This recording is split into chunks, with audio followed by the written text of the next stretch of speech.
기도하겠습니다. 하나님 아버지, 우리에게 세상이 알 수 없는, 또 세상이 줄 수도 없는 평안을 허락해 주시고 그 은혜를 더욱 사모하게 하시니 감사드립니다. 이 시간 하나님 말씀 듣고 기도할 때에 하나님 주시는 참 안식 가운데로 우리가 들어가게 하여 주옵소서. 주 예수 그리스도의 이름으로 기도하옵나이다. 아멘. 찬송가 217장 찬양하겠습니다. 찬송가 217장입니다.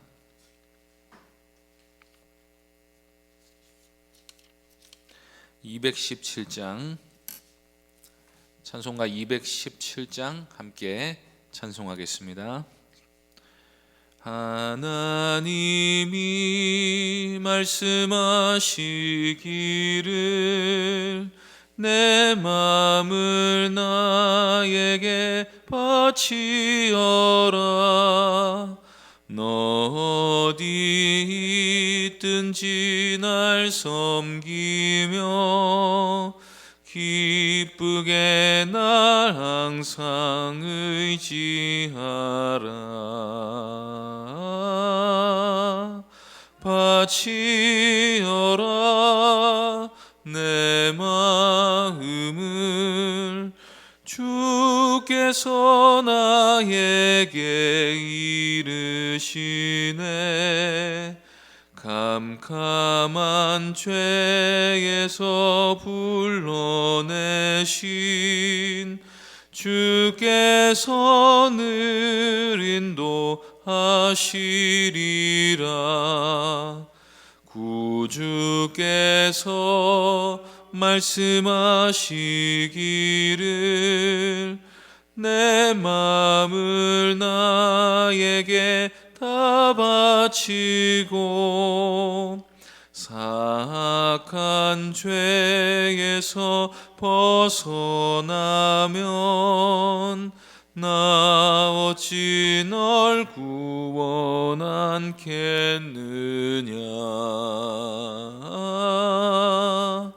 바치어라 내 마음을. 주께서 나에게 이르시네. 캄캄한 죄에서 불러내신 주께서 늘 인도하시리라. 성령께서 말씀하시기를 가진 바 모든 것 다 맡기고 내 맘도 기쁘게 바치어라. 풍성한 은혜를 더하리라. 바치어라 내 마음을. 주께서 나에게 이르시네. 캄캄한 죄에서 불러내신 주께서 늘 인도하시리라. 아멘. 하나님 말씀은 아모스 3장 1절부터 8절까지 말씀입니다. 아모스 3장 1절부터 8절까지입니다. 구약 성경 1277쪽입니다. 아모스 3장 1절부터 8절까지 말씀 한 절씩 교독하겠습니다. 이스라엘 자손들아, 여호와께서 너희에 대하여 이르시는 이 말씀을 들으라. 애굽 땅에서 인도하여 올리신 모든 족속에게 대하여 이르시기를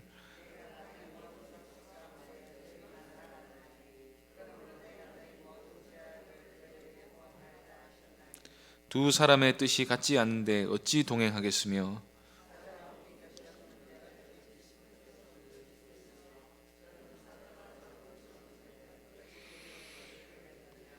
덫을 땅에 놓지 않았는데 새가 어찌 거기 치이겠으며 잡힌 것이 없는데 덫이 어찌 땅에서 튀겠느냐.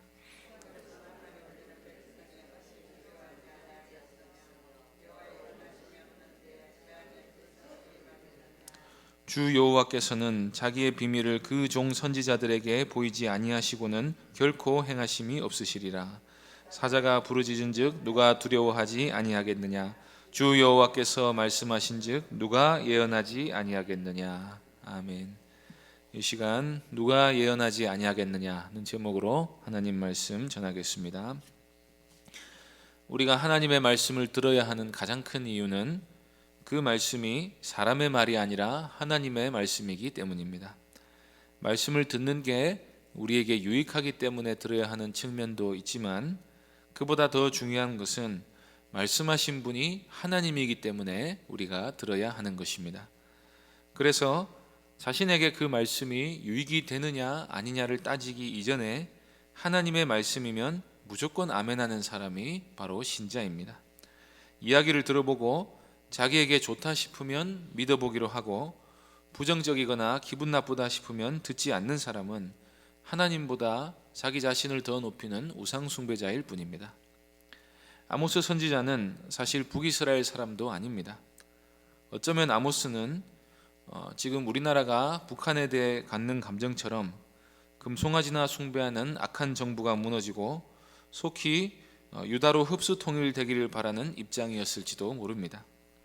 그런데 아모스가 자기 생업을 뒤로하고 목숨까지도 걸고 북이스라엘에 외치러 갔던 이유는 보내심을 받았기 때문입니다. 하나님이 보내시지 않았다면 아모스가 가서 외칠 이유가 없습니다. 혹시 정의로운 마음을 가지고 북이스라엘의 사회상에 대해 분개했을지도 모릅니다. 분명히 그런 측면이 있습니다. 하나님이 아모스를 보내셔서 북이스라엘의 죄를 지적하고 그들을 쳐서 심판하라, 그 심판을 선고하라고 하셨을 때 아모스 역시도 하나님의 뜻에 마음 깊이 동감하는 마음으로 예언을 전했을 것입니다. 설교자는 하나님의 말씀을 전하지만 그 말씀이 마치 자신의 말처럼 자신이 하나님의 입장이 된 것처럼 말씀을 전해야 됩니다. 그걸 가리켜서 오늘 본문 3절에서 아모스는 두 사람의 뜻이 같지 않은데 어찌 동행하겠느냐 하는 말로 표현했습니다. 아모스는 분명히 하나님의 뜻에 깊이 공감한 상태에서 하나님의 말씀을 전한 것입니다. 그럼에도 불구하고 아모스가 예언 사역을 한 더 근본적인 이유는 하나님의 뜻이 자기 마음에 맞았기 때문이 아니라 하나님이 자신을 보내셨기 때문입니다. 선지자가 하나님의 말씀이 자기 마음에 들지 않는다고 입을 다물고 있으면 마치 요나처럼 되는 것입니다. 그래서 오늘 본문 말씀 전체에서 아모스는 여러 가지 인과관계를 예로 들면서 자기가 지금 심판을 선언하는 이유가 사적인 감정이나 다른 뜻이 있어서가 아니라 하나님의 보내심을 받아 말씀하는 것이라고 말합니다. 그래서 아모스는 자신의 말이 사람의 말이 아니라 하나님의 말씀이기 때문에 너희가 이 말씀을 반드시 들어야 한다고 말하고 있습니다. 1절 말씀 보겠습니다. 이스라엘 자손들아, 여호와께서 너희에 대하여 이르시는 이 말씀을 들으라. 애굽 땅에서 인도하여 올리신 모든 족속에게 대하여 이르시기를. 여기 분명히 여호와께서 너희에 대하여 이르시는 이 말씀을 들으라고 했습니다. 누가 이 말씀을 들어야 합니까? 이스라엘 자손이 들어야 하는 것입니다. 이스라엘 자손들과 여호와 하나님은 서로 뗄 수 없는 특별한 관계로 들어갔습니다. 이스라엘은 하나님이 애굽 땅에서 인도하여 올리신 유일한 민족입니다. 이스라엘이 하나님과 특별한 관계가 된 결정적인 사건이 바로 출애굽 사건입니다. 그러니 다른 민족은 몰라도 이스라엘만큼은 여호와께서 말씀하셨다면 귀를 기울여 들어야 할 의무가 있는 것입니다. 그러면 하나님이 아모스를 통해서 무슨 말씀을 하십니까? 2절 말씀은 아모스가 하나님께로부터 받은 말씀 전체를 요약하는 말씀입니다. 내가 땅의 모든 족속 가운데 너희만을 알았나니 그러므로 내가 너희 모든 죄악을 너희에게 보응하리라 하셨나니. 하나님이 다른 모든 민족을 제쳐두고 이스라엘만을 알기로 작정하셨습니다. 하나님이 이스라엘을 선택하시고 결코 한눈 팔지 않으셨습니다. 하나님은 이스라엘과의 언약을 항상 신실하게 지키셨습니다. 그런데 이스라엘이 그 은혜를 저버리고 율법을 멸시합니다. 그래서 하나님이 그 죄를 이제 보응한다고 하십니다. 하나님이 이스라엘만을 아셨는데 이제 죄를 지었으니 그에 따른 심판이 있을 거라는 말씀이 바로 아모스가 외친 메시지의 핵심입니다. 그러면서 아모스는 자신이 이런 메시지를 선포하는 데에는 다 이유가 있다고 말씀합니다.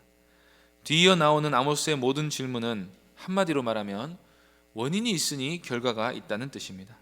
3절에서 두 사람의 뜻이 같지 않은데 어찌 동행하겠는가 하는 말은 아모스가 하나님과 뜻을 같이 했기 때문에 하나님과 동행하고 있다 하는 뜻이기도 하면서 이런 질문을 들은 사람이 그럴 수 없다 하는 대답을 유도하는 것이기도 합니다. 4절도 마찬가지입니다. 사자가 움킨 것이 없는데 어찌 수풀에서 부르짖겠으며 젊은 사자가 잡은 것이 없는데 어찌 굴에서 소리를 내겠느냐. 사자가 부르짖는 이유는 사냥감을 움켜쥐었기 때문입니다. 젊은 사자가 굴에서 소리를 내는 이유는 잡은 것이 있기 때문입니다. 계속해서 보시겠습니다. 5절입니다.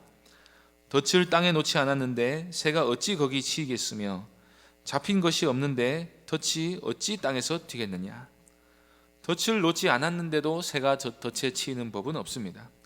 덫에 걸린 게 없는데 덫이 땅에서 튀는 법도 없습니다. 마찬가지로 6절 보시겠습니다. 성읍에서 나팔이 울리는데 백성이 어찌 두려워하지 아니하겠으며 여호와의 행하심이 없는데 재앙이 어찌 성읍에 임하겠느냐. 성읍에서 파수꾼의 나팔이 울리면 백성들이 전쟁으로 인한 공포에 휩싸이게 됩니다. 나팔 소리가 없는데 공포에 휩싸이는 법은 없는 것입니다. 그런 것처럼 재앙이 성읍에 임했다는 것은, 특히 언약 백성에게 재앙이 임했다는 것은 하나님이 그렇게 행하셨기 때문인 것입니다. 그래서 계속해서 아모스는 모든 결과에는 그에 해당하는 원인이 있기 때문이라는 말씀을 하고 있습니다. 이때 아모스는 공을 발로 차지 않았는데 어찌 골대에 들어가겠느냐는 식으로 아무 의미 없는 인과관계를 말하는 게 아니라 자신의 말씀 선포와 관련해서 다 의미 있는 말을 하고 있습니다. 하나님은 지금 먹이를 움켜쥔 젊은 사자와 같으십니다. 하나님은 지금 공의에 굶주려 계시고 이스라엘은 하나님의 먹잇감이 되었습니다. 그래서 왜 재앙이 성읍에 임하는가? 전쟁 나팔 소리가 왜 들리는가? 하나님이 심판을 시작하셨기 때문입니다. 때문에 이스라엘은 덫에 걸린 새처럼 될 것입니다. 하나님이 그 덫을 놓으셨기 때문입니다. 하나님이 왜 저주를 내리시는가? 이스라엘이 죄를 지었기 때문입니다. 하나님이 하시는 모든 일에는 합당한 이유가 있고 자신이 하는 모든 예언 사역에도 합당한 이유가 있다고 아모스는 말하고 있습니다. 아모스가 이런 불편한 사실을 선포하는 이유도 마찬가지입니다. 하나님이 그렇게 전하라고 하셨기 때문입니다. 8절 말씀 보겠습니다. 사자가 부르짖은즉 누가 두려워하지 아니하겠느냐. 주 여호와께서 말씀하신즉 누가 예언하지 아니하겠느냐.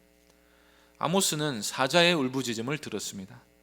그 소리는 전쟁의 소리와 충격과 공포의 울림이었습니다. 한날은 예레미야 선지자가 자신이 아무리 말씀을 전해도 사람들이 전혀 듣지 않고 오히려 핍박과 조롱만 당하고 돌아오니까 입을 꾹 닫고는 다시는 예언하지 않기로 다짐을 했습니다. 그런데 그렇게 하니까 예레미야의 마음이 속에서 불붙는 것 같아서 골수에 사무치고 그래서 답답하여 견딜 수가 없게 됩니다. 왜냐하면 예레미야 역시도 사자의 울부짖음을 들었기 때문입니다. 예레미야의 귀에는 날마다 나팔 소리와 전쟁의 경보가 들려왔습니다. 이 백성의 죄악 때문에 하나님의 진노가 불타오르고 계심을 선지자 스스로가 느꼈습니다. 오늘날에도 설교자들이 설교자가 되는 이유는 이 믿지 않는 자들이 당할 심판이 눈에 선하기 때문입니다. 하나님의 말씀의 선포자가 될 사람들에게는 하나님께서 지옥이 어떤 곳인지를 보여주십니다. 그리스도를 믿지 않는 사람들이 당하게 될 비참한 운명에 대해 보여주십니다. 그것을 한번 보고 나면 곧바로 전도자가 됩니다. 다른 무엇보다도 사람들이 예수님을 믿지 않는 것에 대해 가장 안타까워하고 어떻게든 믿게 하기 위해서 복음을 전하는 자가 되게 하려고 애쓰게 되는 것입니다. 왜 심판을 선포하고 저주를 선포하는 이 불편한 입장을 맡았는가? 사람들이 지옥에 가는 것을 눈으로 보았기 때문입니다. 아모스 역시도 하나님의 말씀을 들었기 때문에 예언자가 되었습니다. 하나님이 가서 전하라고 하십니다. 그러면 누가 거역할 수 있겠는가? 지금 아모스가 그 말을 하고 있는 것입니다. 그런데 여기 하나님의 은혜가 감추어져 있습니다. 하나님이 아모스를 보내신 이유는 마지막 기회를 주시기 위함이라는 것입니다. 7절 말씀 보시겠습니다. 주 여호와께서는 자기의 비밀을 그 종 선지자들에게 보이지 아니하시고는 결코 행하심이 없으시리라. 하나님이 심판을 작정하셨는데 그 사실을 알려주십니다. 선지자가 나타난 것은 경고 표지판 역할을 하러 나타난 것입니다. 이쪽으로 가면 더 이상 길이 없으니 돌아가라 하는 경고 메시지를 우리가 본다면 그 표지판을 세운 사람이 선한 사람이라고 말할 것입니다. 하나님이 행하시기 전에 먼저 선지자에게 그 사실을 보여주십니다. 그리고 선지자에게 가서 전하게 하십니다. 하나님이 천기를 누설하십니다. 왜 그렇게 하십니까? 회개의 기회를 주시는 것입니다. 죄를 왜 지적하십니까? 그게 죄니까 그걸 빨리 돌이키라고 하시는 것입니다. 왜 온갖 전쟁 경보음을 울려가시면서 공포를 조장하십니까? 지금 짓고 있는 죄가 얼마나 두려운 일인지를 제발 깨달으라는 것입니다. 사도 바울은 데살로니가에서 단 3주간을 사역했는데 그곳에 교회가 탄생해 버렸습니다. 심지어 바울이 박해를 피해 젖먹이 영화와 같은 데살로니가 교회를 뒤로 하고 갔는데도 사람들이 그 믿음을 지키고 교회를 유지하고 있었습니다. 그렇게 된 이유에 대해서 바울은 데살로니가 교인들이 바울에게서 복음을 들을 때에 사람의 말로 받지 않고 하나님의 말씀으로 받았기 때문이라고 했습니다. 바로 이게 은혜입니다. 북이스라엘 백성들은 사자의 울부짖음을 듣고도 사람의 말이라고 무시한 결과 심판을 피하지 못했습니다. 그런데 그 가운데서도 은혜로 구원을 입은 사람들은 심판의 메시지를 하나님의 말씀으로 받고 그 말씀을 정말로 믿게 됩니다. 선지자의 예언을 듣고 자신의 죄를 보게 되고 그 죄가 얼마나 큰지를 깨닫고 회개하게 됩니다. 성경을 하나님 말씀으로 믿게 되고 그 말씀 위에 굳게 서게 됩니다. 설교자가 하나님의 말씀을 전하면 아멘하게 되고 진리에서 떠나면 의심하고 근심하게 됩니다. 믿음이란 하나님의 말씀을 하나님의 말씀으로 받아들이는 것입니다. 세상에 수없이 많은 소리가 떠돌아다니는데도 우리가 이 성경 말씀을 하나님의 말씀으로 믿게 된 것 자체가 은혜인 줄 믿으시기 바랍니다. 믿는 사람은 하나님의 말씀을 하나님의 말씀으로 받아들이기 때문에 구원을 받는 것이고, 믿지 않는 사람은 누가 무슨 말을 했든지 간에 자기 생각을 높이고 아무 말도 듣지 않기 때문에 멸망길로 가게 되는 것입니다. 그래서 믿음은 하나님의 말씀을 무겁게 여기는 것입니다. 이 사실을 기억하시고 저처럼 연약하고 보잘것없는 설교자의 말이라도 그 말씀이 하나님의 말씀이라면 기꺼이 받아들이시고 순종하며 살아가시는 하나님의 귀한 백성들 되시기를 바랍니다. 기도하겠습니다. 하나님 아버지, 하나님께서 우리를 살리시려고 말씀을 전하게 하시고 또 그 말씀을 믿게 하신 줄로 믿습니다. 아버지 하나님, 오늘도 우리가 진리의 말씀을 옳게 분별하여 특히 하나님이 성경에 명확히 기록하신 이 말씀을 우리가 믿고 순종하며 살아가는 저희들의 삶이 될 수 있도록 하여 주옵소서. 주 예수 그리스도의 이름으로 기도하옵나이다. 아멘. 하늘에 계신 우리 아버지여, 이름이 거룩히 여김을 받으시오며 나라의 임하옵시며 뜻이 하늘에서 이룬 것 같이 땅에서도 이루어지이다. 오늘날 우리에게 일용할 양식을 주옵시고 우리가 우리에게 죄 지은 자를 사하여 준 것 같이 우리 죄를 사하여 주옵시고 우리를 시험에 들게 하지 마옵시고 다만 악에서 구하옵소서. 대개 나라와 권세와 영광이 아버지께 영원히 있사옵나이다. 아멘. 이 시간 기도할 때에 우리가 하나님의 말씀을 더욱 옳게 분별하고 또 하나님의 말씀에 들은 말씀에 순종하는 은혜를 허락해 주시기를 구하시기 바랍니다. 계속되는 대신방을 위해서 기도해 주시고 교회당 건축을 위해서 기도해 주시고 병중에 있는 여러 성도들을 위해서 기도해 주시고 개인적으로 기도하시기 바랍니다.